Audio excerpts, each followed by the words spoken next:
Thank you, Mia. Sorry to interrupt. Thank you, no problem. Um, And also, so- maybe I should officially introduce you because we haven't done that yet. It has the other part of your background, unless you would prefer to do that. that's okay. Okay, so Mia, well, first of all, we're grateful that we have 2 hours with her. You're going to be able to ask whatever you want.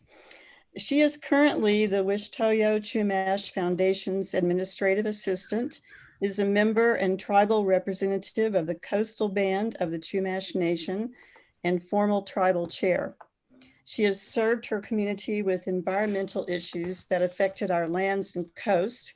She has acted as liaison for the tribe and the city of Santa Barbara, UCSB, Santa Barbara City College, county parks, and many local schools, lecturing on contemporary and historical Chumash culture and bringing people together to acknowledge the land and people throughout Chumash territory. Her work with the Chumash Maritime Association and American Indian Health and Services reflects a connection of health through culture and community. So Mia, should we go ahead and do a quick round of attendees introducing themselves? And Sure, that would be great. Thank you so one much, thing Linda. that they definitely want to hear about today. And I'm Yes. going to do this in alphabetical order as well as it's listed in the participant list, so we don't miss Thank you. anyone. That would be So great. we will start with Vijaya. Hi, I'm Vijaya, and I am honored to be president of the League of Women Voters of Santa Barbara this year. And is there something that you want to definitely find out about from the forum, from the discussion? I want to listen. I want to listen and learn. Reve?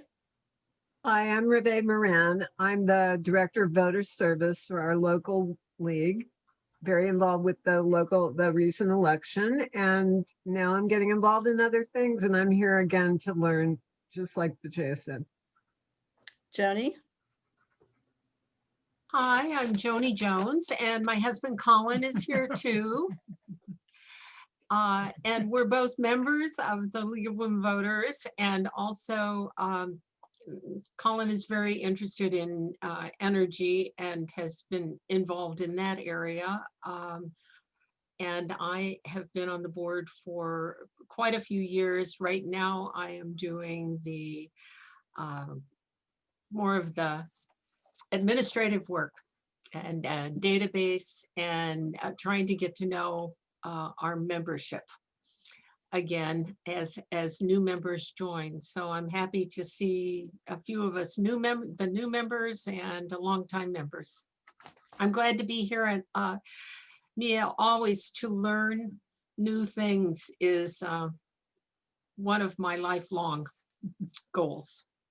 And Colin's here as well. I'll let him say. Just listening in to learn also. Okay, Vicki? Hi, I do communications and outreach, including social media for the league. And of course, I want to learn. And I also would like to find out how the Chumash can share what they know from, especially living on the land and lessons from the past, especially with environmental groups and with the league, which has a great interest in the environment. So I feel like there's a lot that we can learn. Excellent. Avram and Rachel? Hi, Linda. Hi, everybody. I work with the Santa Barbara Standing Rock Coalition, among other environmental groups here in town, and I'm very interested in more communication with the Wishtoyo people, and I'm really happy to be here and learn more from Mia. And unfortunately, we only have an hour to spend here, so we'll be leaving, and I'm glad you're recording it and hope that we're able to access it, because I have a feeling I'm going to miss stuff that I want to know. Thank you. Okay. well, now I'm getting out of order because I'm back to Vicky. Anyway, looks like Carol Marks is next.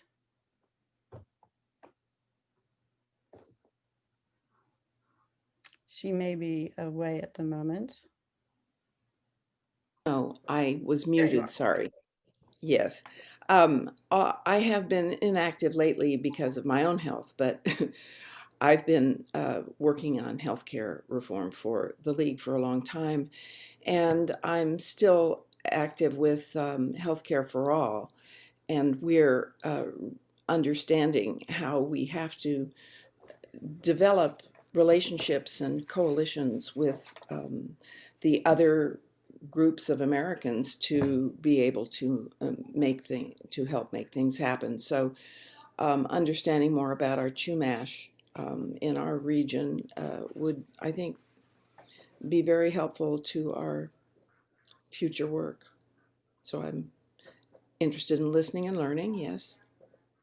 Great. Pam? Hi, I'm Pam Flynt Tambo, and I've only been with the League, I don't know, I guess I've been with the League about 10 years. Currently, I'm a vice president and I chair the Social Policy Committee. And that has included some things like race issues and ethnicities, as well as healthcare and mental health, and a long list. But I'm interested especially in learning more about the folks who've lived here a long time before the rest of us came. And I've always enjoyed the opportunities to hear from the Wishtoyo and the Chumash folks. So I'm interested in hearing this today. Thanks. Great. Chelsea? Hi, I saw this event. It was shared on Facebook, and I'm always interested to learn more about Indigenous cultures. And also I work at UCSB in marine science, and we now this year started talking more about environmental justice and how we can be more involved. And so I'm hoping also to learn more on how to connect with the people of this land and how we can implement our work too, and have science be inclusive and engaged. Welcome. Glad to see you. And Gloria? Hi, I'm Gloria Liggett and a friend of Mia's and fan. I'm actually not Chumash. I'm a Tongva elder from the Los Angeles area, but I've been here a long time. I'm a member of the Chumash Maritime Association and spend a lot of time with the Chumash. And I'm interested in learning, of course, from Mia, but I'm also interested in your questions and seeing the interest that you people have that are here today besides the Chumash. Okay, Harold. You're muted. Hear that. I'm Hal Hill, and I'm a retired civil engineer. I'm also a member of the Live Oak Unitarian Universalist Congregation Social Justice Ministry. Gloria Liggett is a dear friend of mine. I'm also a SCORE mentor, helping small businesses prosper and to form cooperatives. I'm interested if there are any Chumash that would like to have me as their mentor, or who are interested in forming a cooperative. You can simply go to santabarbara.score.org and find me if you'd like to ask me to be your mentor. Thank you. Linda Phillips. Unmute. Sorry. Hi, I'm Linda Phillips, and I've been a League member for over 50 years. And my particular concerns are two things that a lot of people have been talking about. One is the environment, and the other is diversity and understanding what other people and other groups do, and I'm particularly interested, of course, in what the Chumash have been doing and their philosophy on the environment, but also in general. I'm not sure that we've ever had another Chumash talking with the league, and I think that's so very important. And so that's something else I'll be very interested to hear what you have to say and to learn more about how we could work together, perhaps on some things. Maria. Good afternoon, everyone. I'm Maria Larios Horton, and I'm here kind of with two hats. My first hat is just on for personal reasons. I learned about this through my church, New Covenant, here in Santa Barbara. And I grew up in the San Ynez Valley, and I know that our local band of Chumash and my friends growing up, we didn't necessarily learn about the Chumash in the way we needed to have learned about the Chumash, even though most of my friends were Chumash. So on a personal level, I know that there's more we can do to bring this learning into our classrooms with our children and our students. On a professional level, I work with the Santa Barbara Unified School District, and I'm very, very interested in language education. And actually, that's part of my job, is language education. And our students needing to learn more about culture and language of the local land, and what sorts of commitments we as a district need to make to do right by our Native community. So yeah, I'm here to learn, and I don't think we'll ever be able to know enough about our local community of Indigenous people. So I appreciate the time, Mia. Looks like Margaret Connell just sat down. Margaret, are you ready to introduce yourself? You need to unmute if you are. You need to unmute. Can you press your space bar maybe?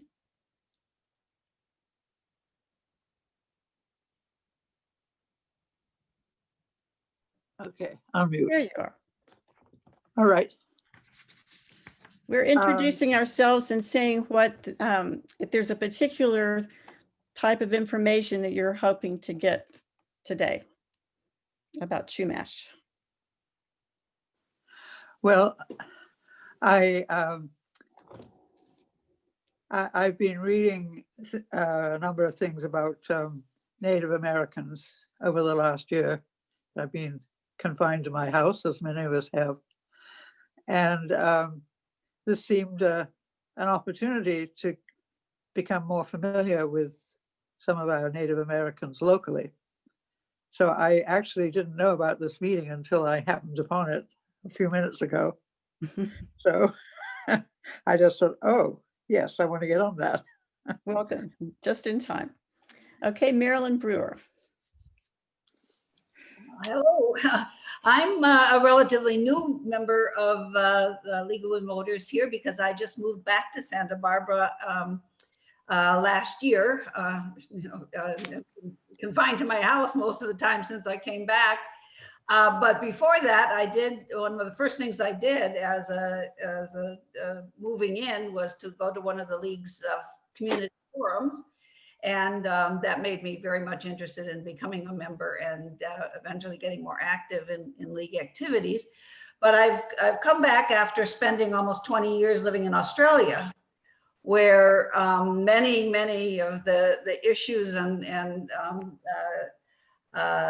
relationships with the Indigenous people there have a lot of similarities with issues here. And I was getting very interested in learning more about Indigenous history and what was happening there in terms of acknowledgement and to me, I think one of the things I'm really interested in is how the history can be brought into the present.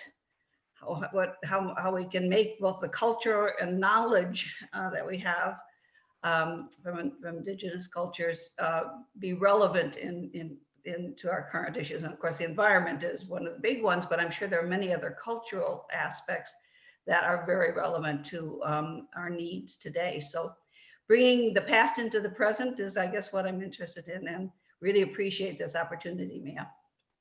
Excellent. Mary Jacob.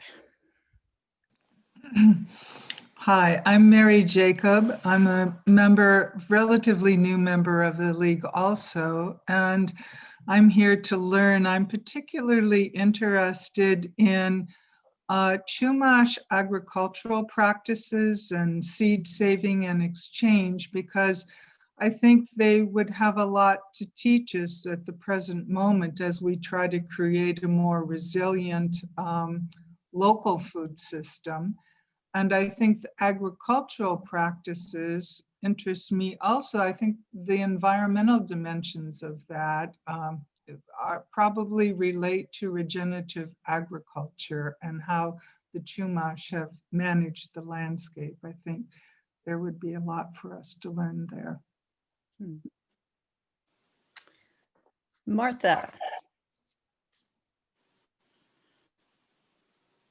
My name is Martha Hines. I am Mia's mother. I am native born many generations here in Santa Barbara.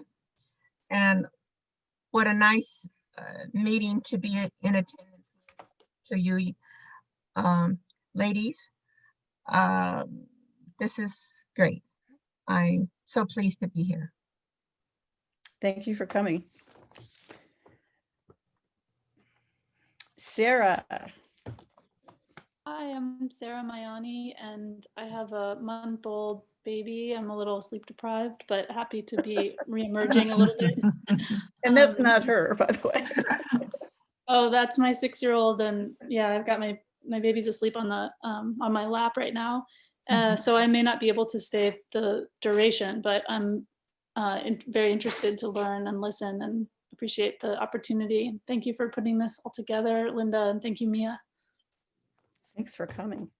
Okay, and then let's see, we had a few new ones. I believe we have Annette. You need to unmute. I've been a longtime activist in Santa Barbara's community, and I'm a member of the Coastal Band of the Chumash Nation. I'm here because I really want to make a contribution to educating our broader community about our local Chumash community and try to eliminate some of the misconceptions and misinformation that exists throughout the broader community. So I'm hoping that as we try to share some of our information and some of our culture, that I can help in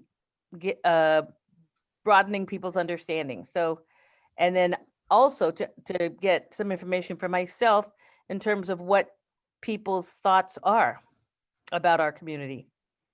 So thank you. Anyone else that came in later that we missed? I think we got everybody. I'm sorry if I missed it. Linda, did Barbara Parment? Oh, no, thank you. Is she still here? I saw her name earlier. I don't think she's still here. Sorry about that. If she comes back, we'll definitely get her introduced. Okay, and I apologize, my dog just threw up. That's why I ran out of the room. So anyway, we're ready for Mia, so take it away. Oh, one other thing, questions. So if you have a question while she's talking that you don't understand or you really need her to respond, she would like to know right away. So just hold your hand up in that situation.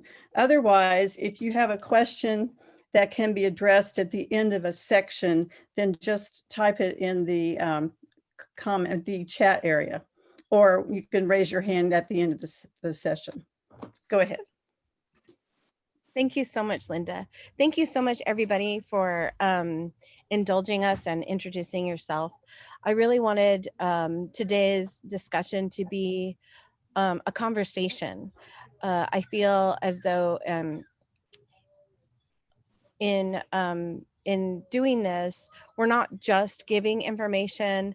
This is not just a history class. We're actually building community, building relationships with people within our community. And so to have a dialogue back and forth and be able to have a good heart-to-heart conversation is really how I like to do things. And so like Linda said, if I'm talking about something that you feel like you don't understand, please let me know. Because I feel a lot of times when educating people who have not had the experience to, learn more about our history, if you have a question, you're probably not the only one.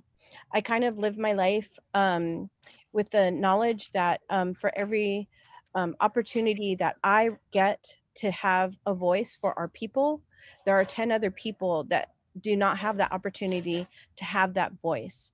They're too shy, they didn't know about it, or they're just unable to do it. And so I feel that way about everything. If you have a question, there are probably 10 other people who also have that same question.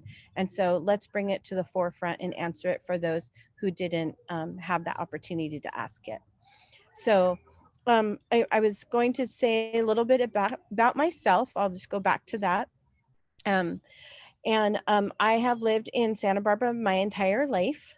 I am a 10th generation Santa Barbaran, probably more so if we go back to our other indigenous ancestries. But just we keep it at that. We have several generations here.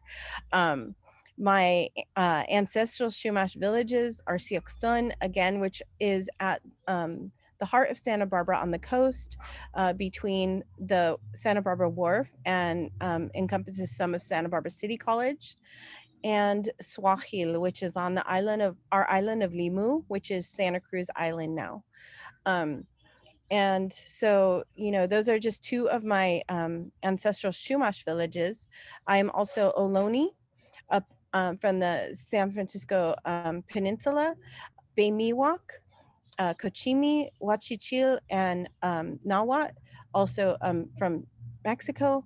And so we have a lot of indigenous ancestry in our family. And we embrace all of that. Because we're here in Santa Barbara, part of our the history of Santa Barbara being colonized by the Spanish, we are also Spanish. And so, we have all of these histories within ourselves that we carry with us. And as a mom of 3 awesome kids, they're all adults now, I have to stop calling them kids, but it's been my journey and my struggle, and something that's really important to me to keep my kids very attached to all of their cultures, not just their Chumash culture, because our cultures are so rich, and it's really important to embrace all that we are. And so that's been, something that I've strived to accomplish in my life, and I feel like I've done a pretty good job. Again, my family's been here for a really long time. Because of that, and because of my wanting to keep my kids involved in all of our cultures, I've been involved with the American Indian Health and Services organization. It's a clinic on Upper State Street. And American Indian Health and Services has a long history with our Chumash community, and still does. Aside from being employed there when I was younger, I am now the chair of the board of directors for the American Indian Health and Services. I was the tribal chair for the coastal band of the Chumash Nation in 2015 and was one of the first responders for the 2015 Plains All-American oil spill at Refugio. I've been on the Chumash Maritime Association for several years with Auntie Gloria, with my mother, with Ray Ward, Sue Ward, Roberta Cordero. Many of our community members have been in and out of the Chumash Maritime Association, in which we keep our maritime traditions alive, not only in our Chumash community, but in educating our local community as well, by taking our tomos, which are our Chumash redwood plank canoes, all the way up to Avila Beach, down to Long Beach, to the Aquarium of the Pacific, and also with paddling with San Ynez on our annual journey out to Limu every year, with usually anywhere from 150 to 250 of our Chumash tribal people out on the islands to celebrate that annual event and historical connection to our islands and to our lands and to our many different people. We kind of, in talking to Linda, we kind of broke today's discussion into 3 different parts. So the first part I'll talk about is a little bit about history, and then we'll move into what Linda likes to call Chumash 101. So kind of just talking about our people and who we are.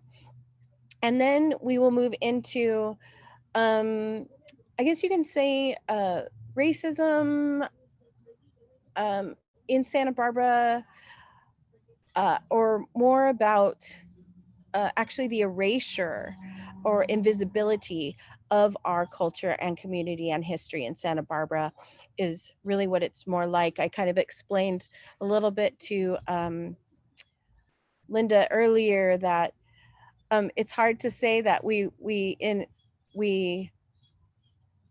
are affected by racism when we're so invisible that the racism that we experience is actually against us as Hispanic, Latino, or Mexican people, because they don't know that we are Chumash still. So, so even, I mean, not in a bad way, but even amongst racism, it's a bit of erasure of our Indigenous people.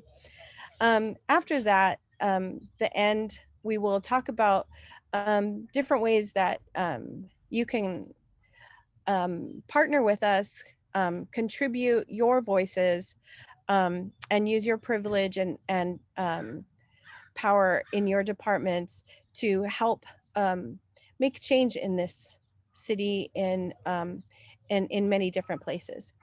So that's kind of how I'd like to break it down today. And thank you, Harold. So before colonization, how many people were there here before the time of colonization? So a lot of times in talking about Chumash history, we are always spoken about in partnership, in relationship to the mission system. And we actually were here for thousands of years before the mission system. And we have maintained our places and lands after the mission system. So we are separate from the mission system. And just as an example of how many people there were, we had several sites, we still have several village sites along the coast, in the mountains and inland all the way up to Ragged Point, Malibu, Topanga, Bakersfield, Kern. There are hundreds of village sites. Some of these village sites were permanently habitated or permanently used year round, and some of our villages were seasonal for gathering or for hunting. And so for an example, our village of Siuxtun was visited by the explorer Juan Cabrillo, and he wrote about that. And he said there were hundreds of tomos on the beach. When he experienced our village site, the woman chief that he contacted is actually our ancestor, and he said she was so adorned in jewelry that she was surely rich and well loved by her people. As an example of how to look at how many people we may have had in that village, for him to say there were hundreds of tomos on the beach, we have 4 tomos that we bring out often. We have 7 tomos that are in our community. And our tomos today are a little bit smaller than what they were previously in our history. And some were small and some were large. And so I'm going to just use our tomos as an example. One of our tomos holds 4 to 5 adult men, women. And so instead of thinking hundreds of tomos, if there were 100 tomos on the beach, that would mean that it would require at least 4 people to fill each of those tomos. Because if you didn't have that many people, you wouldn't need that many tomos. So that means that there would be, if there were 100, there would be at least 400 paddlers of the tomo. For a village site to necessitate 400 paddlers of the tomo means that there had to be family members for each of those tomo paddlers to bring the food back into. You know, they're bringing food to the community and their family. So that means if we are saying perhaps, I'm sorry, there's gardening going on next door. If there is perhaps 4 people and each person in a tomo belongs to a family, that means there's 4 families that they represent. We're just going to go with 5 people per family. 400 people times 5 people is 2,000 people. And he said there were hundreds of tomos on the beach. So up and down our coast, there were large village sites such as this. So there were tens of thousands of Chumash people along our entire coast in our Chumash territories. And that's just a brief way of saying it. And it's not even counting our inland relatives, people who live close to the lakes and all of the creeks. As you all know, by living in Santa Barbara, we have many waterways that lead to our ocean, and every freshwater place was a definite site of a Chumash village, because where there was fresh water, that means there was good water for drinking, and plants were plentiful, and the animals came down to feed and drink as well. And so there were a lot of Chumash people here at the time of contact. A lot of times when we're talking about our history, again, because it's so intertwined now with the missions, we're asked, did the Chumash people really build the missions? And were they really treated like slaves? Because the narrative of the mission system is that they saved us and they protected us, and we were childlike and needed saving and protecting. In Santa Barbara, a lot of things that we hear is that we were dying when they got here of famine, and the weather was, we were having really difficult winters from the weather, and we couldn't feed ourselves and we were not clothed. But we all live in Santa Barbara, and I'm sorry, even our harshest winters, we're pretty spoiled to be here. So even dropping our temperature a few degrees to make up for 100 years, we can actually look back 100 years and our temperatures were only at the most 8 to 10 degrees different than they are now, and not even on a regular basis, just on a historical factual, this was a difference, really cold or really hot. And so our temperatures were always able to be lived with. We were not, as they say, childlike. We lived here off the land for millennia. We didn't just arrive a year before the missionaries arrived. And so our people were very suited for this area. Our people hunted in the seasons when it was time to hunt the animals. We're talked a lot about being nomadic like, but we had no reason to leave. We had no reason to follow the herds of animals for their seasonal times, because we live on the ocean.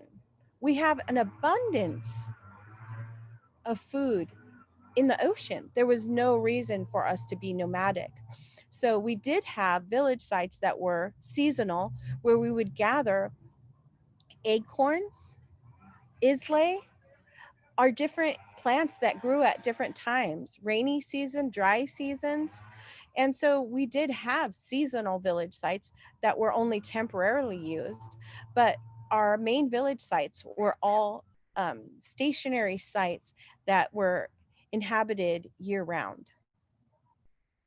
And our people did not choose to go to the missions happily or very easily. What happened that caused us famine is when the Spanish came, the explorers came, and everybody else who's been to this place, when everybody came through here, they brought their own animals. These are different animals that they used as food animals. These animals grazed our meadows, grazed our plants. They were herbivores that ate everything and didn't just eat one particular thing. And so it damaged our agriculture by eating everything, and made us have to move higher up into the mountains to gather the foods we were used to, and damaged our close sites that we had tended. So if there were a famine, it was caused by the grazing of the cows, the sheep, the horses, the damage that the horses' hooves and cows' hooves and pigs would do when they were rutting and digging and things like that. And so yes, there were times that we had difficulties finding food. They brought that upon us. Another thing, because our people would go into the mountains or down to the ocean to find food and do our daily activities, we had no worries about our children. Our children were safe, and they knew what to do in the land.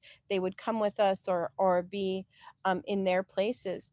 But the missionaries saw this as that we were unfit parents, not taking care of our children. And so they took our children and kept them for us at the mission.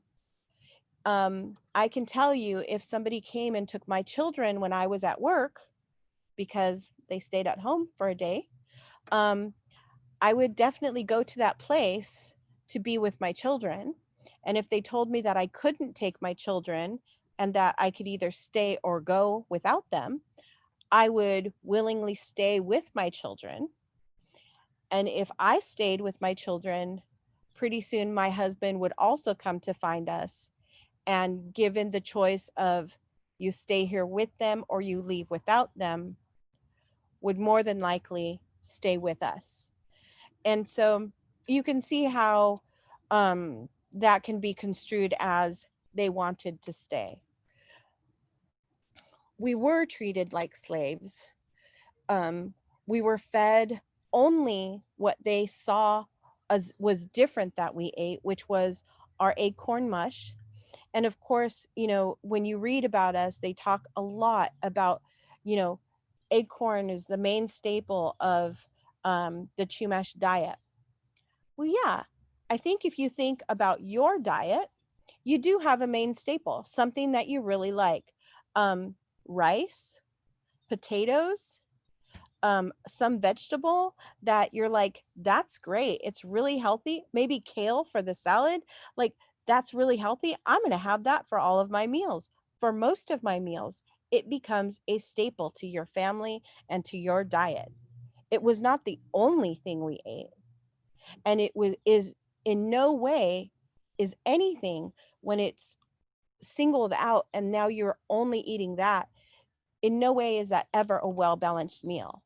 And so their thought that, you know, they were providing us this thin gruel of acorn mush, and hey, they're providing us 3 meals a day, of course, unless we are misbehaving, at which they would withhold a meal. We're already undernourished because they're not giving us a well-rounded meal. And now if we don't work hard enough or make our quota on you know, on our Adobe bricks, we're withheld one of our meals. And upon that, not only are we working harder than we've ever worked before, because our people did not work all day. We worked, we gathered, we played, we relaxed, we visited with each other, we took care of elders, we took care of babies, we had time to be community and family together. But with this mission system, they worked every single day from the morning to the nighttime on minimal food and excruciating punishment and being withheld those foods. So yes, we were treated like slaves. We were slaves. And because of not being nourished, because of this new influx of people that were here, we were exposed to new diseases. Our women were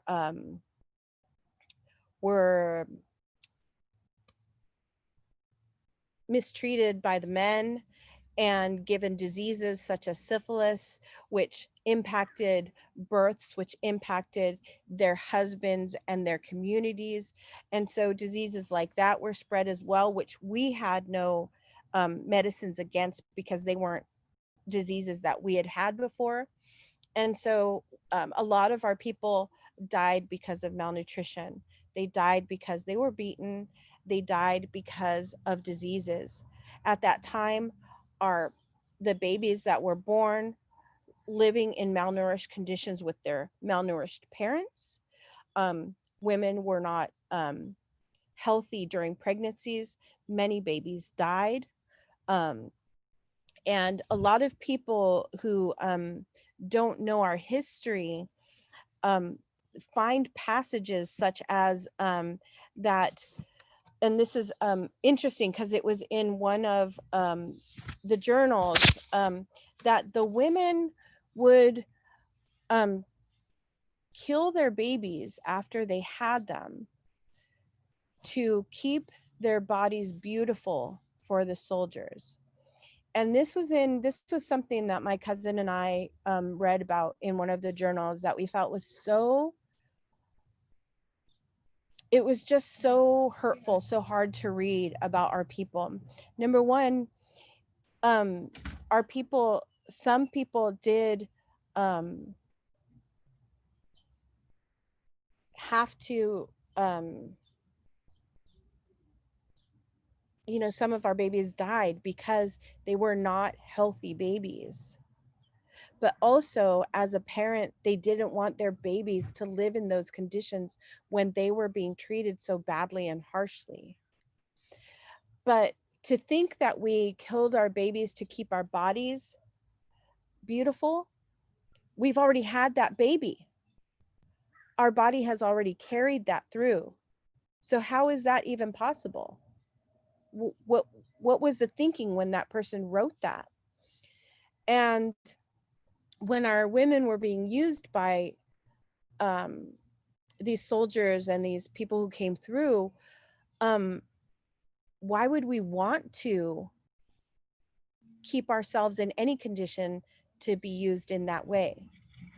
It was a very heartless thing to write down and not very well thought through, and written in those times back then. And so therefore, that must be what all we knew. And so in talking a little bit with Linda previously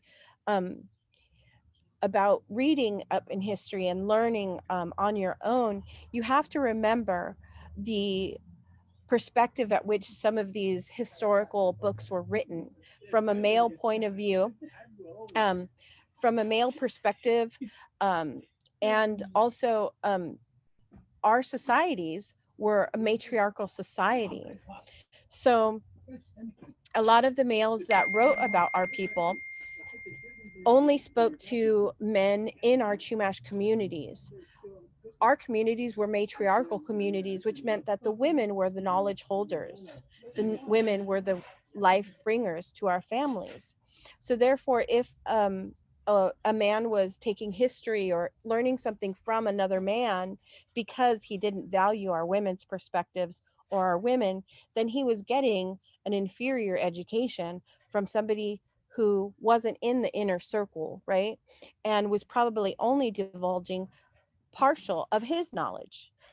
And so that is how our people are talked about in the history, in trying to gloss over the beauty, or gloss over and only show what the beauty of Spanish Santa Barbara, Spanish colonial Santa Barbara was like. They gloss over all of these things. And so our people were almost extinguished, almost gone extinct from all of these things that affected us. The other thing is we had relationships with other tribal nations outside of our territories. So as colonization happened, as the missions came, not only did our village size dwindle because of all of these atrocities, violence, and malnutrition, but they also dwindled because they sent the younger, healthier people far away to outlying native communities to be protected. So a lot of our people went up and stayed with the Salinans, the Tachioka, the Katenamuk, our Tongva relatives. We went to different places to be safe and protected, only to be colonized at different times as those village sites and tribal people were affected as well. And so a lot of times when people, Chumash people, have a history and they say they're from a different territory, historians, anthropologists say, oh, well, then you're not really Chumash because you're Yokuch, you're from there. Not knowing that their families sent them there at time of contact to protect them. And now they're coming back to their historically connected hometown, home place. And so there's, a lot of misunderstanding about how our people moved throughout our territories. There are not, one of the questions is that was asked is, are there particular sources that cover Chumash history, history before colonization, history of local tribes? And, like I said earlier, there are documentation, there are historical accounts, but you have to read them and understand the perspective at which they were written. And so you have to do some thoughtful reading, ask questions, read more than one source, and also look for sources from different indigenous tribes. A lot of times, our tribal people were spoken about by other tribal nations, because the experts here in our territory were all white males. And so a lot of times, other nations would give perspective on this is how we did things. And down south in this area, they did it slightly different like this. And so it's very interesting, when you're looking into our history, to find the different ways that we're talked about. So moving into our Chumash 101 section, that was our historical section, a little bit of our historical, because I think that we have, in all of our sections, it always comes back to the historical. And so Yeah, should we just take a quick break though to see if there are any questions Yeah. on that? Because we're at 2 o'clock, so we're halfway through the time. Yeah. And I also wanted to point out that Annette has put a resource in the chat, tolerance.org, The Forgotten Slavery of Our Ancestors, as a resource. Yeah. And we also have one new attendee, Daisy. I don't know if she's around to quickly introduce herself, but we said we would do that if new people came in the room. Daisy, are you able to unmute and just say hello? Hello, everyone. I'm just a Santa Barbara resident, and I'm trying to learn more and to help heal and learn as much as I can about other people in the Santa Barbara community. I'm so sorry to hear about the Chumash. It's breaking my heart. You can't see my tears, but I share your grief as well. I'm so sorry. I'm so sorry. Thank you. Thank you. Thank you. Thank you, Daisy. Just before we move on, this history, I'm not telling our history. It is a painful history, and I am not telling our history because we want to be seen as victims. I'm telling our history because we have survived this. I am here.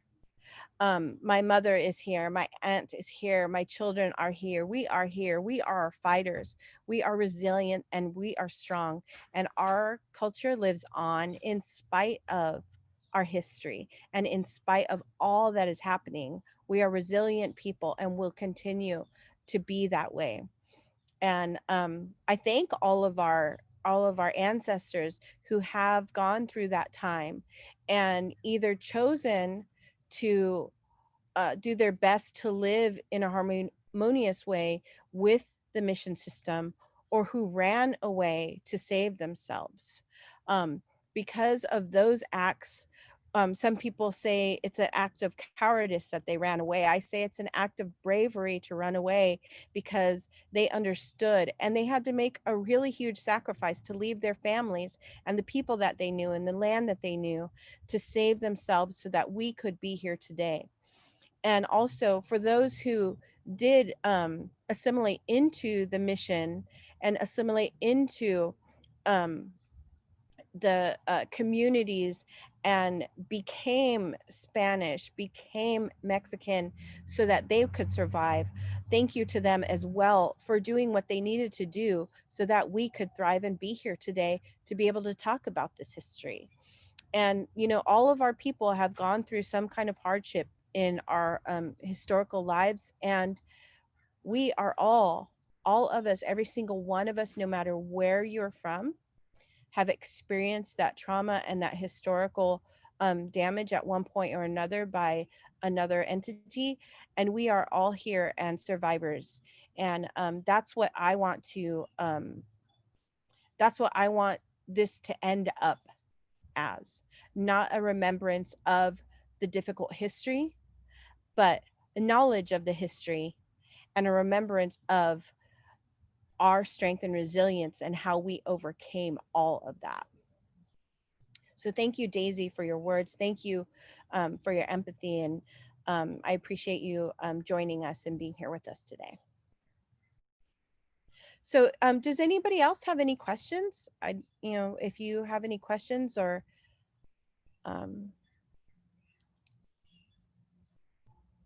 no?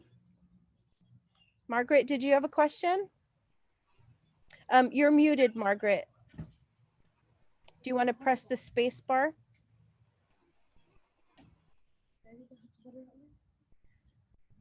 Seem to, okay, can you There hear me you now? are. Yes, Okay. thank you.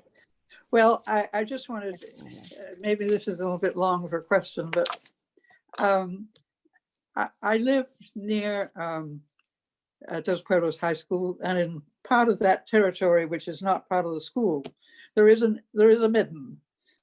There's clam shells everywhere, and it's very disturbed because it was orchard and was plowed. But because of that, and talking with a friend about it, I actually went online to check out the Goleta Slough and found some very interesting articles about the history, including 1769, when somebody called Crespi came through. And he describes the villages that he encountered then on the South Coast. They were very rich and involved, and he was very impressed and loved the people. Lots of fishing and everything. And so something happened between people like Crespi coming through and the missions. And can you talk more about that? That space between a thriving community that travelers appreciated, and then the imposing of a new regime by the missions.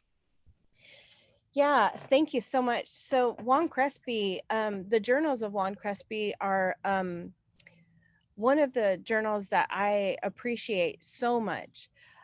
So when you read the journals of the many different padres and friars that came through,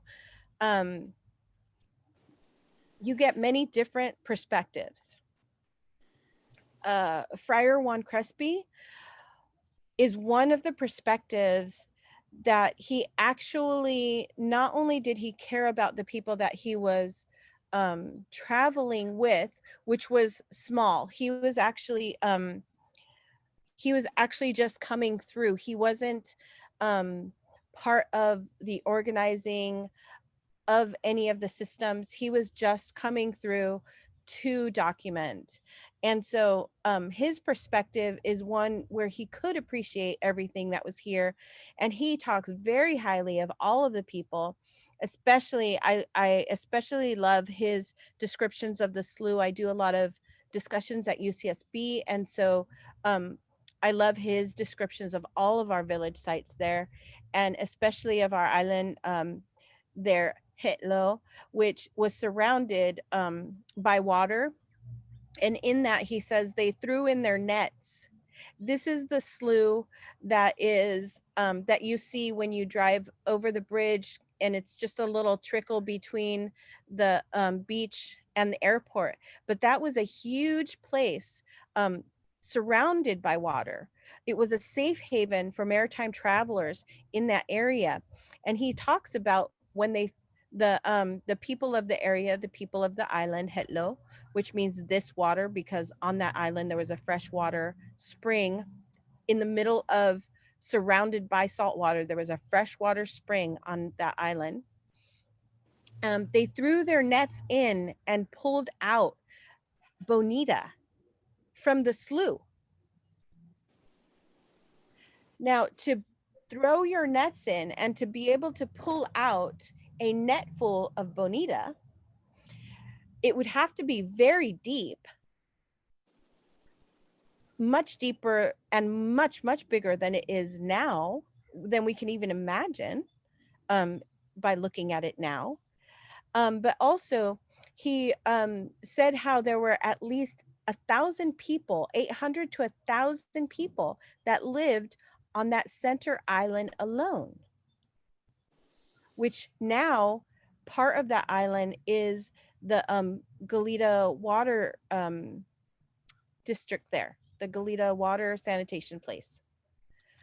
So that whole island has been squashed down, spread out, and they've only left a little teeny trail for the slough. His perspective is really beautiful, and he does talk about the people, how they made him feel like he had lived there forever. They came bringing songs and food, so much food that they had to ask them to stop or it would rot before they were able to eat it all.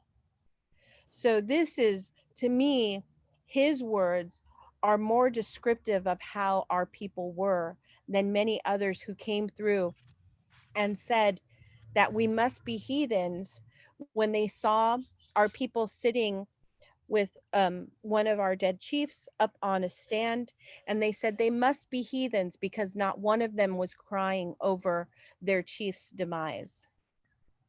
But in our perspective, we allow our people who have passed away 3 days to make their journey to come visit everyone before.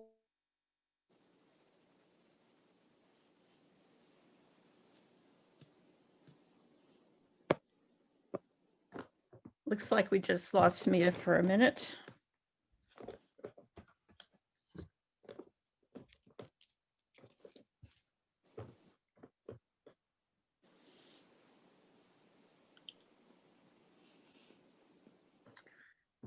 I don't know if we should have Annette or Gloria give us any other information. Mia is back on Martha's site. Can you hear me? Yes. I hear you now, I'm Mia. sorry. I'm sorry. My computer. I apologize for that. I took my mom's space. I ran into the house. So I'm in my mom's space. So I'm sorry. So what I was saying is, when our relatives pass, we have 3 days that they take their journey, their souls take their journey to come visit all of us before we have their burial. And this was the time that our people were in when that chief died.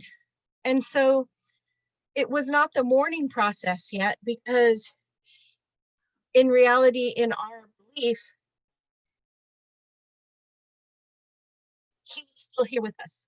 And so there was no crying, and there was no mention of his name, because we did not mention their names after they passed, for fear that they would hear us and hear our sorrow and want to stay here instead of passing over like they should. So their misunderstanding of our culture is what, is what made them view us in a different way. And I feel that Friar Juan Crespi actually was able to see past his own biases to experience our people in the way they should have been experienced. And so I appreciate his words. So thank you, Margaret, for bringing that up. I am going to,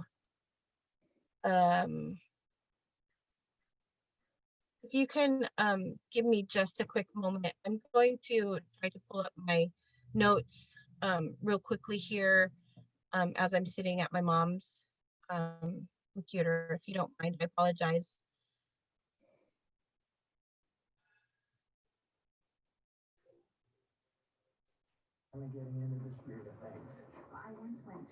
I'm gonna pause for just a minute, Linda, if you want to break real quick. I'm sorry.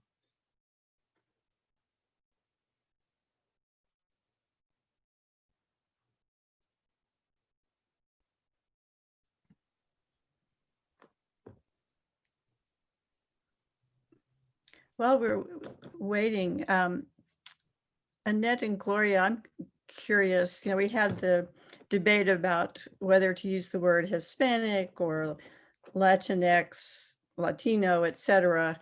I'm wondering if generally nowadays people prefer not to use the word Indian, because I do see, there's the Indian Bureau or this or that group. Do you have any comments on preferred language to Well, describe? I will speak to that a little bit if I may. This is Annette speaking. I think one thing that's the case is there's no one word that everybody agrees on. So, and I think for any of you, if you think about my interpretation of most of you is that you are Euro-American, and typically we refer to that group as white. But there may be other terms that many of you would prefer to use. I don't know that we could assume that everybody in this group would want to use the same term to identify themselves.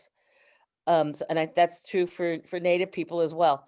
So I often will use Native, but I also use Indian, I also use Native American, I also use many Native people identified by their tribal name. So I say Chumash too. Depends on who I'm talking to, it depends on what I'm talking about. The context will often determine whether I'm talking specifically about my culture, my Chumash culture, or whether I'm talking more broadly about other Native groups as well. So the term is very, I think it really depends on the individual.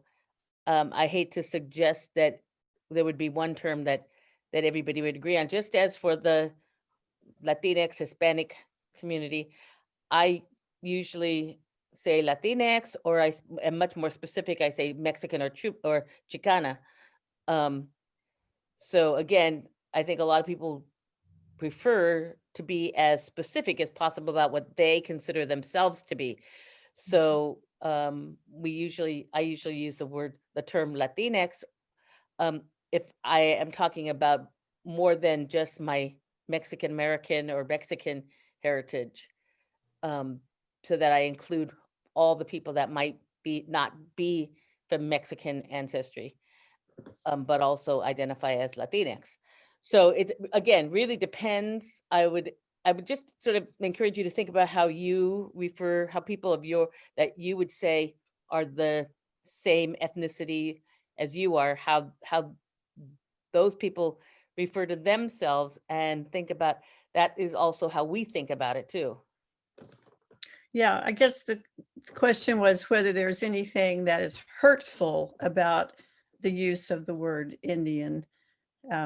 It sounds like not necessarily. It's not the best, but it's not horrible either. I have heard the term Indian used probably more among Indians than from the white or European community. Most Indians do not consider that a negative term. Good. And we have one question about your beautiful tapestry. Can you tell us about it? I'm sorry. It's a virtual background. I apologize. I wish I could say it was a tapestry or that I had somehow created this in some way, but I didn't. It's just a virtual background.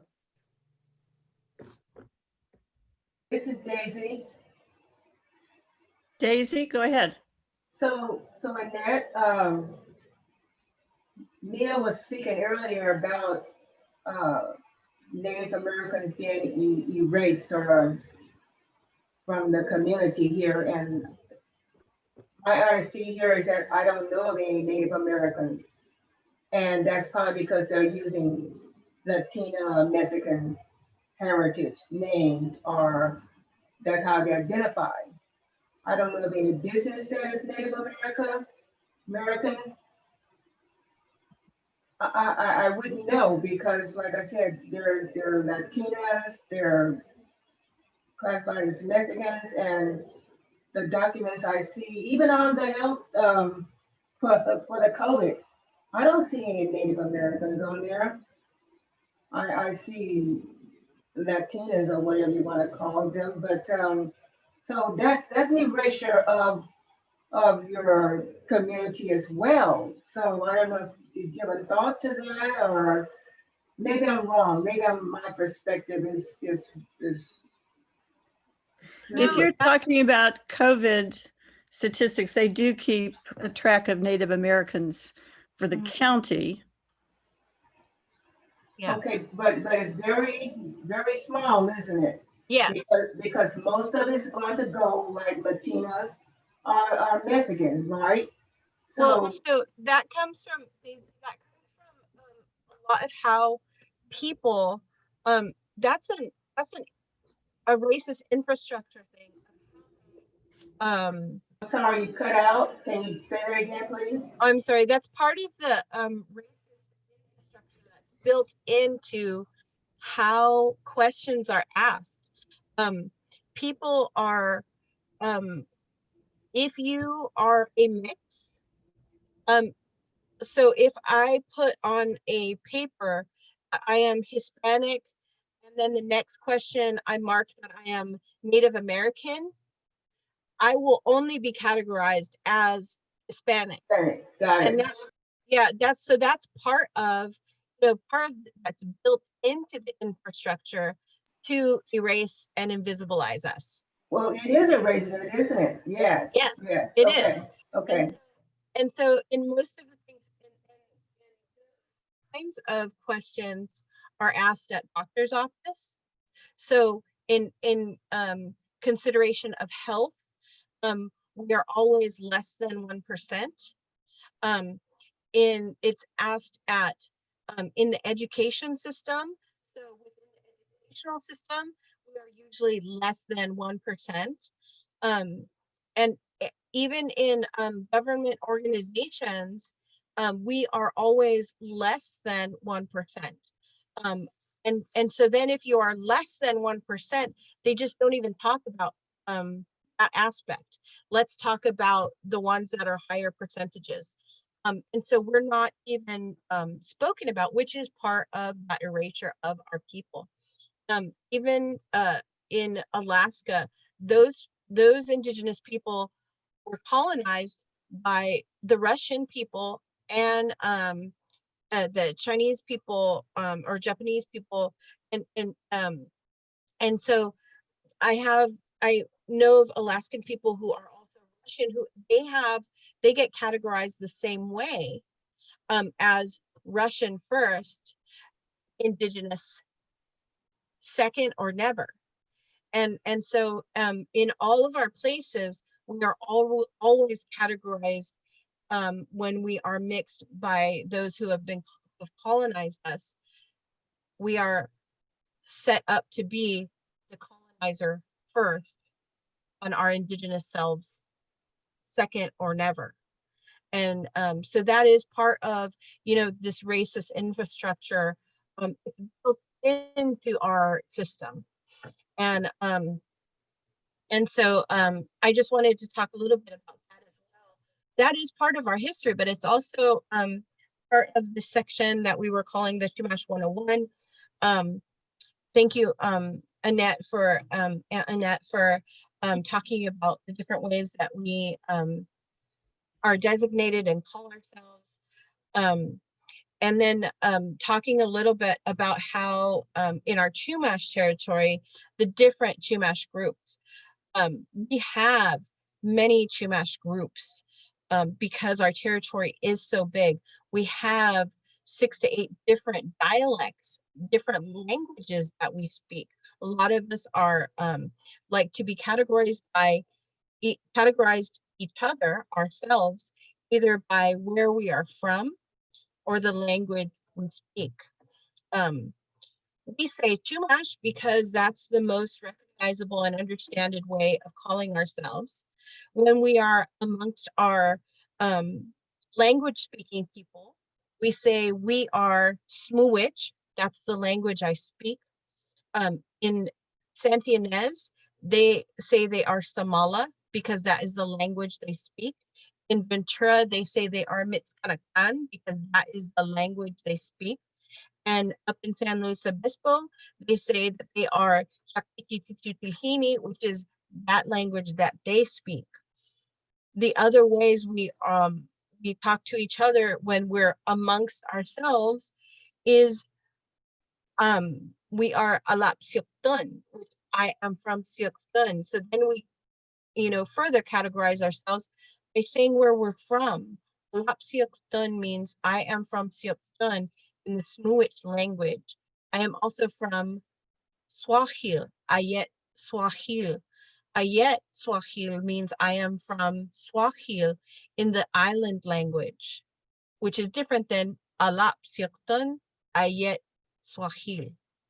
So it just really depends on where we are, who we're speaking to. And I wanted to add also that a lot of our older generations are so used to calling themselves Indian because that's all we ever were. And so, you know, it's still part of. Can you repeat that? We lost you for a minute. Can you repeat what you just said?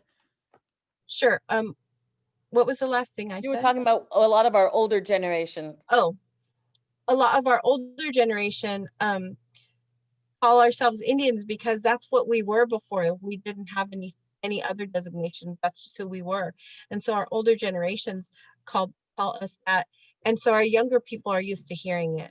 And I think our newer generations coming up, because they are really embracing our language and learning their villages, are deciding that they would like to call each other and our families by where we're from now and our languages. And that's a beautiful thing. It's always changing. So, so within, just by talking about that in our language, you see that we have several different groups of Chumash people. In Santa Barbara, we have the coastal band of the Chumash Nation, which is my tribal affiliation. We have the Barbareño Mission Indians. We have in Ventura and Ojai area, the Barbareño Ventureño Mission Indians. We also have another Barbareño Council of Chumash Indians. And we have up north, we have San Ynez, which is the Samala band of Chumash Indians. We have the San Luis Obispo Northern County, Northern Chumash Tribal Council. And so one of our names as people, as groups, is a tribe.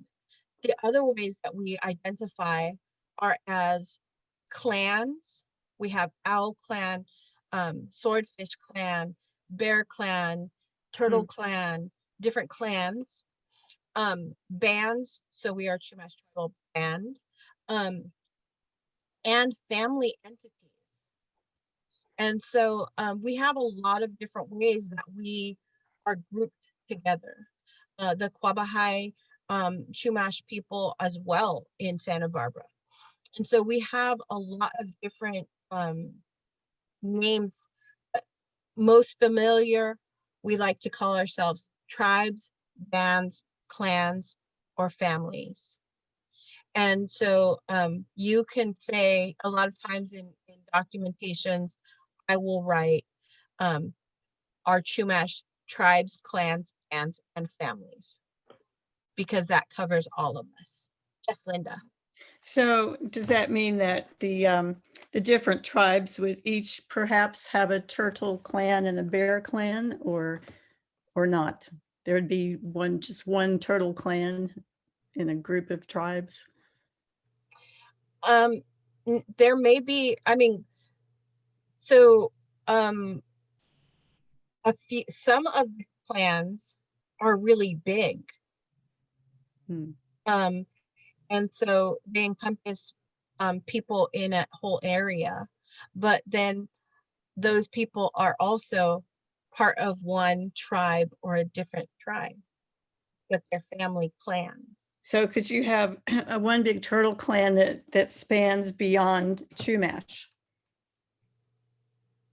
It would all be within the Chumash territory, okay, probably, unless they had relations and were close to other tribal areas. Okay. So we I have think some. Mia, can I add something? A clarification, if I can? Sure. I think what Mia is saying is that, for example, we are coastal band, the San Ynez Samala band. There could be a clan that might span the coastal band and the Samala band, but it would all be within the Chumash Nation. Yeah, thank you. So that's a little bit about the different kinds of groups and descendancies that we have. And another question is it correct that only one group is recognized by the federal government? Yes. Well, no. There's a Tejon tribe and a Bakersfield tribe and a San Ynez tribe. And some of them don't call themselves Chumash. So in our Chumash, when you look up Chumash, San Ynez is the only federally recognized Chumash tribe. They have federal recognition. The other unrecognized tribes we are considered by California, because we live in California that does things differently. We are considered state recognized, unrecognized tribes. So the state knows we're here, and they include us in consultation with government entities. But when it comes to federal issues, those government agencies really only have an obligation to reach out to the federally recognized tribe. And hopefully the federally recognized tribe will say, you know, you really should include these people also, and then those government agencies will follow through with that. In Santa Barbara, in the city, in the county, we our coastal band and other tribal other tribes, Chumash tribes, are consulted because we have relationships with the city and with the county. And so we create those relationships as state recognized, federally unrecognized tribes. And it's actually all of that that you have to say. And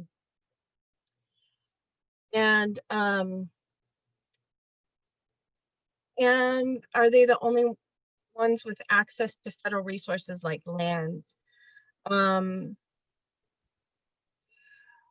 We have different relationships, again, like I said, with the city and the county. We have access because of relationships that we create. It is because of federal recognition, it is easier for the federally recognized tribe to make their stance of why they get to have permission. But we also, as federally unrecognized tribes, we have a right to our tribal territories. And we have some government agencies who help us have that voice. And also just through the work we do with the city and county, we make those relationships so that we can have more access to our places. But again, it's difficult and is usually made through our own effort of having relationships with different people. I hope you understand that when it comes to federal recognition and being federally recognized and state recognized, it gets a little confusing unless you've been involved with it in some time, for some time. One of the things, is access to healthcare different just because someone is recognized.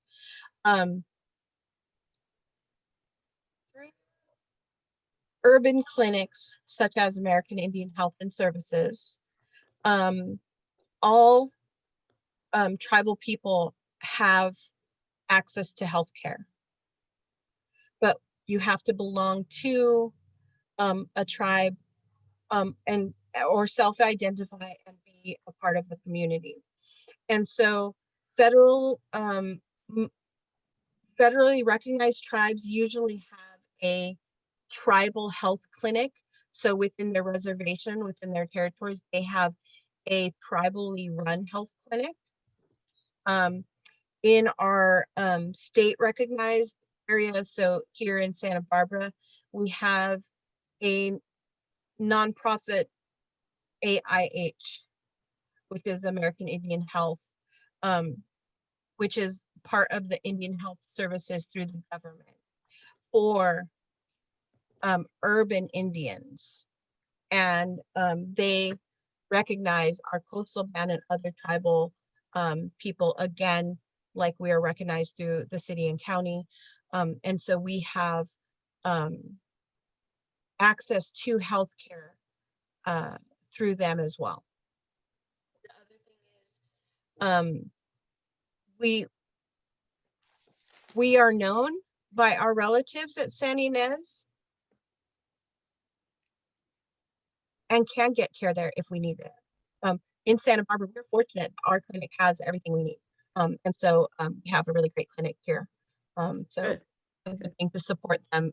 If that's one of the things you guys are thinking of supporting, American Indian Health and Services has been around for a very long time, has had a few bumps in the past history, but has always been there for the people and is doing a lot of really good things for our people that do not have health insurance, and even for our people that do have health insurance. And we have access to medical, dental, vision, and other health care there. I think it would be worth kind of honing in on that topic of what you want help with. Yeah. Specifically, there are a couple of things going on now. I mean, of course, we're out of land and we need a lot more housing. So there's going to be a big effort to try to find parcels that could be developed. To what extent we could help you kind of be involved with that. I mean, that's what I'm personally interested in.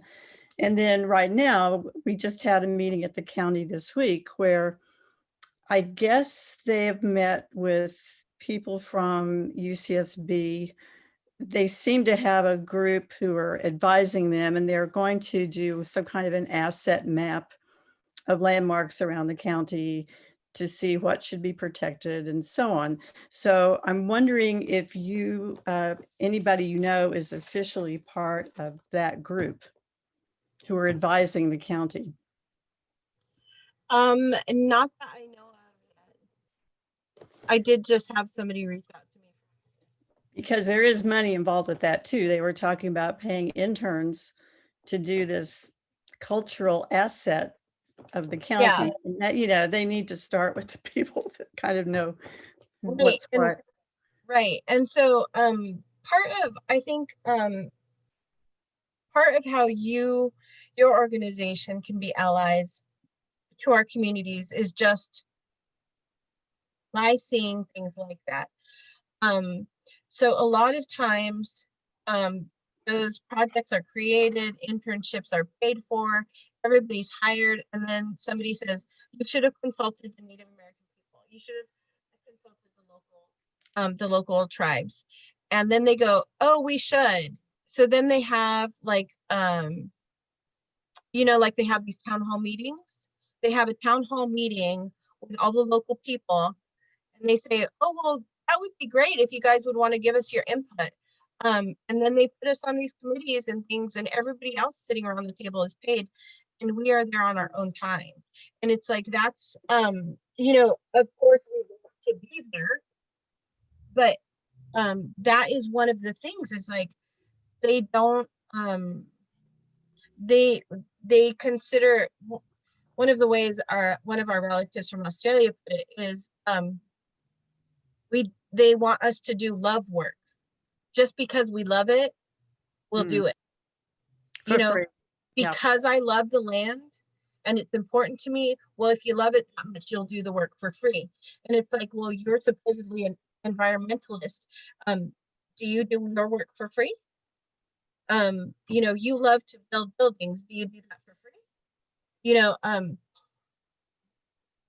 it's not fair.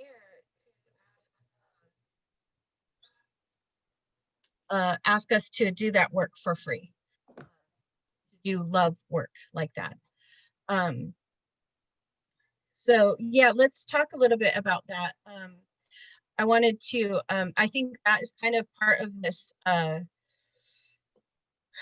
this racism part, which again is like more of a erasure, more of a, they don't think about us until the last minute. That all kind of comes into that. Our people are here. We are not in the past. Mascots such as and the plaques that we removed from the courthouse and the name that we have changed, like Indio Muerto, the murals that depict our people in a better way that are considered not as valuable because, you know, they need something prettier, I guess. I don't know. All of those things put us in the past that we are not in of people's minds today as in present time. That's because this internal racism that's built into the system teaches the history for our children through elementary, secondary, and even in college, only speaking of us in the past or in connection to the missions and the Spanish colonization. And then when that's over, any discussion of Chumash people is over. That's called systemic racism and Exactly. white supremacies. That's what that is. That's the word. Exactly. And I think that it's important for us, exactly what Daisy said. We need to start calling it what it is, systemic racism. When people, you know, that is, like I said, part of our infrastructure of how this United States was built. It was built in there. And so changing things on the surface are important, but it has to get deeper. It is a system of white supremacy. That's a hard thing for people to hear because there's such connotations when you say white supremacist. But it is exactly that from our point of view. When you don't talk about my children and they're sitting in a classroom and you tell them that they are gone, that they're sitting in a classroom, how are my children supposed to thrive and get a good education when they're in pain because you're not talking about them?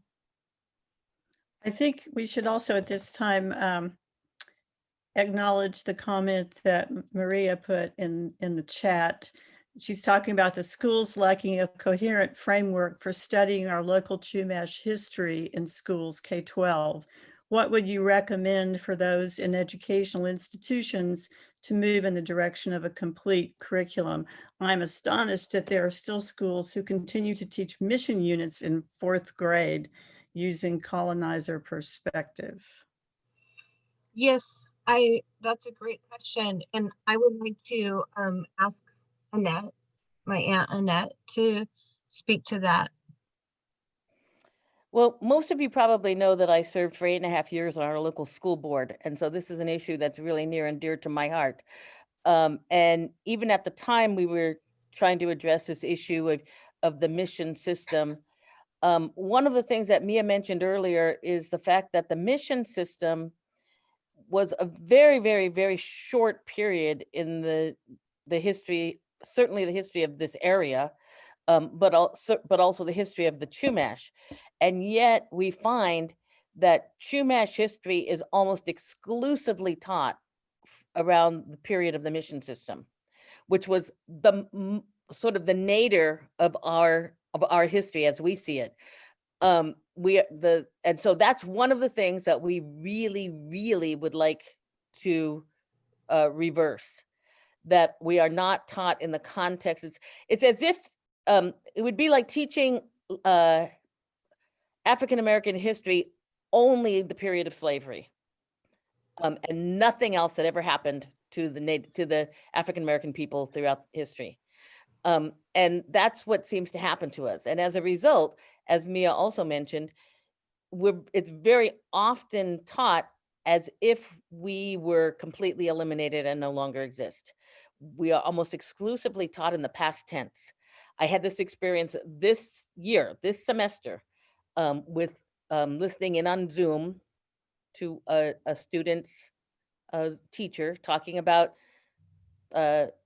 Columbus, which is a stickling point for all of us anyways. And this notion, but the teacher was talking about Chumash people. It was relating it to the Santa Barbara area and referred to us in the past tense. So that's one of the things, I think one of the things we worked on, and I'm going to forget the actual number of the bill now, but we worked, a group of our community, including Mia, worked with Monique Limon when she was in the assembly to pass a bill that requires local school districts to work with local tribal representatives to develop curriculum. And so I think if we go back to that bill and actually do what it requires, that would be a great starting point. And so, Maria, that's what I kind of mentioned to you, having a group of people from our community who can help say, these are the things that we think are important for people to learn. These are the things that we think are important for people to not be taught, because it isn't true. We've had multiple experiences with our students being taken on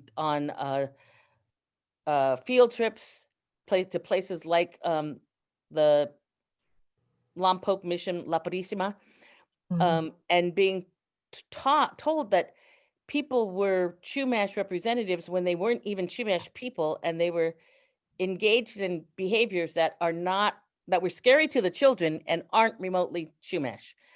And even when we have, several of us, including Mia and myself, have met with teachers, principals, et cetera, to say, please don't teach this to our students. And often they fall back on, this is the curriculum that we're supposed to teach.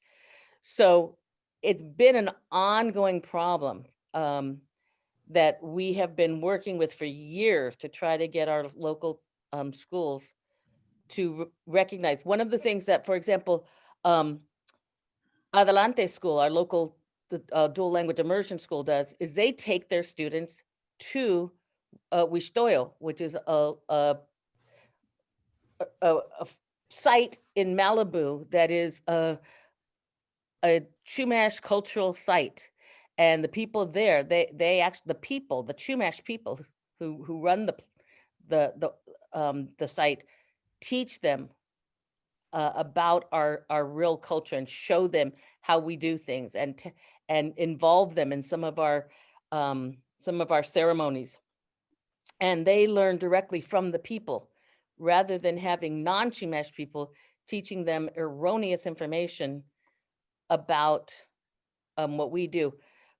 Even in higher education, my son had a person come to his class when he was at the university and correct him about how we pray. And the woman was wrong, but she was correcting my son, and to the point where, and this was bad enough for him, but it's even worse for younger students.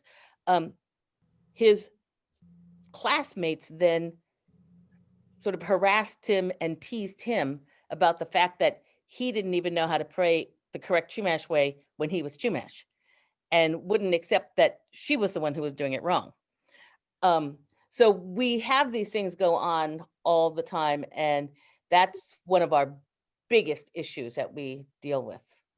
I might add one thing, that that's one of the reasons that the ethnic studies is now a graduation requirement, and why we are trying so hard with the district. I'm working on that. I've worked on that group for 5 years now, And it's finally a requirement here in Santa Barbara, although the governor just vetoed it becoming a state for various other reasons.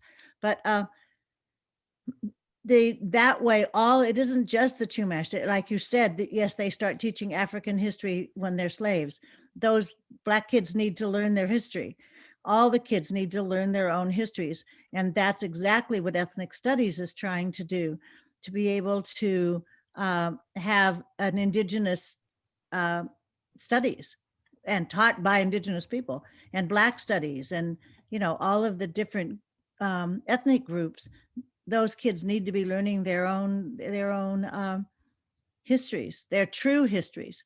And so I think it's really important that we keep our eye on what's going on with the school district and how they are using our and keeping the ethnic studies programs going. And hopefully we're going to go down to the elementary level with that. Yeah, right. I just want to add, if I can, that I know, because we're very frustrated because we've been dealing with this for a long time, and so if there's a touch of anger in my voice, I apologize, because we really recognize that the teachers are truly doing their best. Yeah. They're doing what they know how to do. And so what we want to see is we want to have more of an ability to come in and help the teachers. Right. So that they can learn what's more accurate and what's more culturally appropriate as a way to teach, because we don't think any of the teachers are doing this to be cruel or because they are, virulent racists or anything like that. We understand that they probably just don't know that what they're doing is not accurate.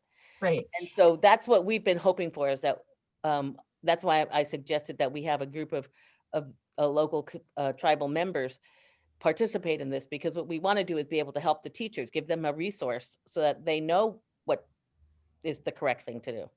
Right. And for several years, I've actually spoke at a lot of our local schools, but because I know the teachers, because through word of mouth, and and that, I mean, all of our people, all of our youth, not just our Chumash youth, all of our youth deserve to have a good, rich education. And cultural histories should be taught by those people, not just Indigenous history, not just Chumash history. All cultures' histories need to have that person's voice in that teaching, and it should be built into our district's curriculum, that they should pay for those consultants to come in and give those perspectives. A lot of times I would go in to schools and I didn't get paid because it was the teacher asking me, and I knew that it was only through the teacher, and I'm not going to make the teacher who already doesn't get paid enough pay me. But when it came through the school, then I would always encourage the school to, this is what you should pay somebody that comes in to do this. But as soon as it got put back on the teacher, I would say, that's not your responsibility. I'm not going to let you pay that, because it's coming out of your pocket.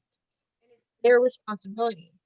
And I also wasn't going to say, well, if I'm not getting paid, I'm not going, because I care about our kids. And if all of the kids are taught, that means my kids will be treated better, like they should, and they can talk about who they are. My kids can be stronger and more supported when other kids know what it is to be Chumash. Also, I just wanted to do a quick time check on it for everybody. It's 5 minutes to 3. And there is an issue that, I meant to talk about. Our time went so quickly, and then I'm sorry that I had that glitch with my computer. I wanted to talk a little bit briefly about our organization. And so I'm wondering if you all have about 10 minutes more. Would that be okay? And we're recording it, so they can come back later if they need to. Okay, so one of the things that Linda asked me about is when she looked up my organization, Wishtoyo Foundation. There was a news article talking about our chief executive officer, our administrator, being a fraud, being a fake Chumash person. And this all ties into the historical trauma and how this government has put on us all of these ways of being. Even in my mother's time, my grandfather's time, it was better to be Mexican than it was to be Indian. You were treated different. You did not have access to jobs. You did not have access to learning. You did not have the respect of being a good person in the community. You were less than. So throughout our history, from the time mission got here, we had to assimilate just to survive. Through this assimilation, as we were becoming documented by the mission system, they really didn't care who we were. Even in one of my relatives' documentation, his birth date is confused with his baptismal date. Is what? So his birth date is flipped with his baptismal date. So those dates are incorrect. He wasn't white. They didn't care, right? So now when you go back in the lineage, somebody can say, oh, well, that's not him because it's the wrong date of birth. And it's like, no, I know the actual oral history and the true history of how that happened. That can't be. Governments don't make mistakes. Well, when it came to Indigenous people, it did. And so even in documentation of finding birth certificates, following censuses, one census will say Indio, that we are Indian. The next census will say white. Yeah. And then all of a sudden in our history, our family was white. So now people look back and they say, oh, well, you're not really Chumash because you're white. Oh, you're Spanish. You're not really Chumash. That has stayed because the government wants us not to be Chumash, so they don't have to pay anymore. To me, that's a problem with federal recognition. Not everybody, this is my opinion on federal recognition. I don't need the government to recognize me so that I know that I am Chumash. Yes. I know who I am. Does the government recognize you, Linda? As your ethnicity? Do you have a card that says you are whatever ethnicity you choose to be? No. Doesn't matter in my case, yeah. Right. So why do I need that? That is my personal feeling. No one else carries a card to say they are whatever their ethnicity is that they choose. Right? But I have to. I'm not, that's not for, just as a personal feeling. I don't need that to know who I am, where I came from, and who my family is. But when that was happening, our people needed that support, needed that land, needed those funds so that our people could survive. So now, how does that, what does that matter for today? Today, we get so little recognition that when anybody, any of us, stands up and does something good for our people, there is so little of that to go around that if you have a bad relationship with somebody, they are going to do everything they can to tear you and say, why does Right. he or she get that and I don't? Why are you getting that grant and I didn't get that grant? How come you won that lawsuit and I didn't win that lawsuit? You chose not to participate in that lawsuit. You didn't fill out the application to get the grant. You know, those things, little things like that. We, like I said earlier, I wasn't giving our history so that we could be victims, so that you could feel sorry for us, because that is not our mentality at Wishtoyo. We are not victims. We have other sources and resources and other ways to use this government's laws and rules to help us in our way. And if we can use one of those laws and rules to protect our lands and to fund educational programs for our youth, we're going to find those and we're going to do that. It is hard. It is difficult to do all of that. And our director has been struggling to do this for over 30 years of his life. And to be called out as a fraud, he is my ceremonial elder. He is my mentor. He just happens to also be now, in the last 2 years, my boss. Before that, he was still all of those things. Yeah. Can you repeat what you just repeat what you're coming in and out a lot and we can usually figure out what's in between, but just repeat the last sentence. He is my elder in our community before he was my boss, before he was all of that. Right. And our families support him. The people that call out, and there are some of our people who have done great work in the Chumash community, that there's a handful, maybe 12 people that decide they want to speak out. Yep. I have been spoken out against. Yes. Said, I've been in this community my entire life. I have been spoken out against. Somebody told me that I am a rookie. I am too new to the community to be speaking. And I told that person, if you think I am too new to the community, that means you have not been part of our community for a really long time. But all of us that stand up, we know that we will have a target on our back the minute we stand into the community, we stand up for the community, we start making waves on behalf of the community and our lands.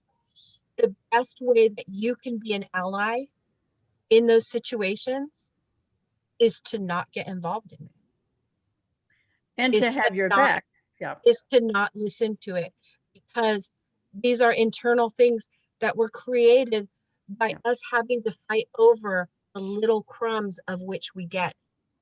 Well, can I say something to that too? Because I also think that one of the ways that people can be helpful is to understand this, because our community, our Chumash community, our Native community, is no more quarrelsome or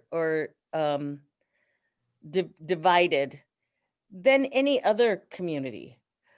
The system that we have existed under, the system that we have survived under, has brought this on us because for example, what Mia was talking about, the difference between being federally recognized and not federally recognized, that whole process, which our people did not impose on us, was imposed on us by the federal government. Right. But that process creates a great deal of bickering. Because it was intended to, divide us. It was intended to categorize us. It was intended to separate us. And so when it's true that there are a lot of these little what sometimes seem to outsiders as petty bickering that goes on. But it's really no more than any other community that has these same kinds of historical sort of meddlings from the government. We see it in lots of ethnic politics, because most non-white ethnic groups have had these kinds of historical constraints placed on them, either by the federal government, local governments, or just de facto. And so I don't want to leave the impression that is somehow, inherent in our culture to have this kind of these kind of internal battles going on. What I would hope, when you say what can we do, what I would hope is that people understand when they read these stories in the newspaper, or they hear about things like that going on, that they would say that's not because of their culture, it's because of what's been placed on the culture. And that as a culture, our culture actually teaches us to come together, to be unified, to treat all of our relatives. We refer to all of our Native people as our relatives, our brothers and sisters, our cousins, our whatever. We don't say they're not connected to us. And so I think that's really important to remember, that, and you may get, just like in any other community, you may get different opinions about different things from different individuals that you talk to. So we don't all agree on a lot of topics. There are many of us who are adamantly opposed, for example, to the use of our people, or our names or images as sports mascots. There are other people who proudly wear the hats or jerseys or whatever of those sports or those teams. So it's really diverse, and I think that would be also something that would be helpful for people to remember and understand. I'm just dropping a few organizations and email: wishtoyo.org, Coastal Band of the Chumash Nation.org, and chumashmaritime@gmail.com.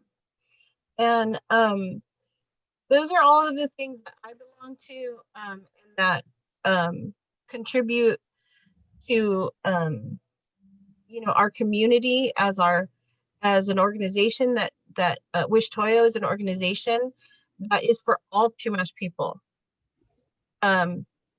federally, non-federally, tribal, clan, family, unrelated, to tribes. We do work for everyone. And so wishtoyo.org, please look at our website, please donate. Coastal Band of the Chumash Nation.org is our tribal group. If you would like to donate to our tribe also does education for our people. That, we take care of our people as much as we can. And the Chumash Maritime Association, chumashmaritime@gmail.com. You can contact our board, and you can help educate, continue the education of maritime traditions for not only our people, but our community. So by contributing to our tribal people here, it actually contributes also to the education of everyone. I did this for Linda. I'm not getting paid for this. This is a way that would really fill my heart, is if you contributed to our communities and helping them. And there are other Chumash, these are the Chumash organizations that I am part of, that I am connected to. And there are other Chumash organizations, and I would say, contribute when you can, where you can. It helps us. If you see a place that you see, please encourage them to bring us in. Yeah, I think we can support on various levels. If you're wanting to go to the school board, for example, and talk about ethnic studies in elementary schools, I definitely would love to be part of a letter and a group that would speak in favor of that. Yeah, whatever we can do, I think at an advocacy level. Now that we've found you, that was the first step. So thank you for looking. Thank you for spending that time. And thank you all so much.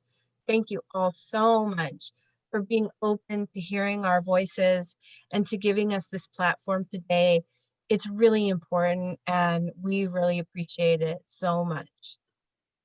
well, thank you, all of you. And I don't know if everyone knows this, but you can save the chat by just clicking on one of those three dots at the bottom right corner of the screen to get all those resources. And I hope we will, well, I know Gloria's already a member, probably shows up a lot, but I hope we'll see Annette. And I didn't know Annette was on the school board. I've only been paying attention for like 4 years to what's going on. So. Thank you. Thank you all so much. Thank you. And I guess we Thank will. you so much. We look forward to continuing this relationship. Yes, so do we. So do we. Yeah. Yeah, and please keep us in mind if you want us to advocate for something, because that's what the league does. We will lend our voice to any advocacy that you need. Thank you. We will. Thank you so much. Yeah, we support you. Yeah. All right. Bye-bye. Wish everybody. Good to see you, Annette. Bye. Yeah. Bye. Bye. Bye. Bye, Gloria. Thank you. Bye, Vijaya. Thank you. Thank you. Bye. Bye.